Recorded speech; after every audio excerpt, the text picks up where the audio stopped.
Let's start on Patanjali Yoga Sutras, the pure yoga. What is yoga? Is it about philosophy or is it religion? Is it anything to do with worship?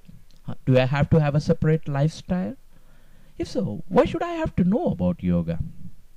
Let's together see the answers for those questions in a systematic way through the scientific perspective.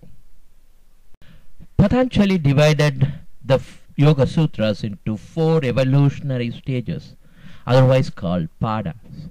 He called the first one Samadhi Pada. After evolving about that Samadhi Pada, one can start on the Sadhana Pada. Then above that is the Vibhuti Pada, and then comes the Kaivalya Pada.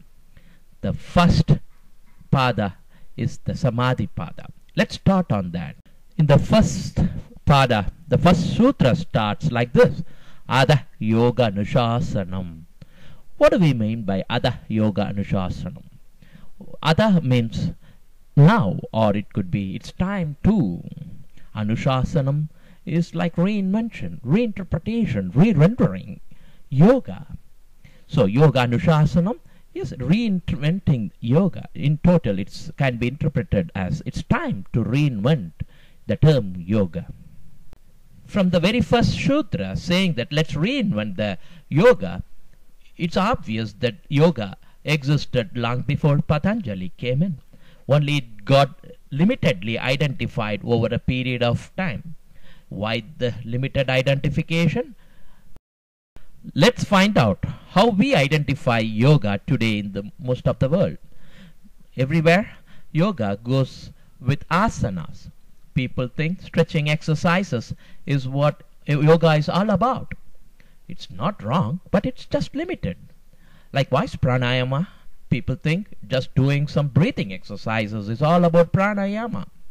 Is that all? Let's check with Patanjali. Does he mean just that or does he mean more?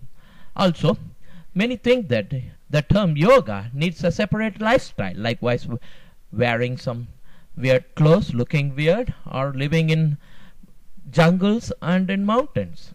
Does it require anything other than how we look today? May definitely be not, because yoga is for everybody. Let's find it in a scientific way what Patanjali means by yoga.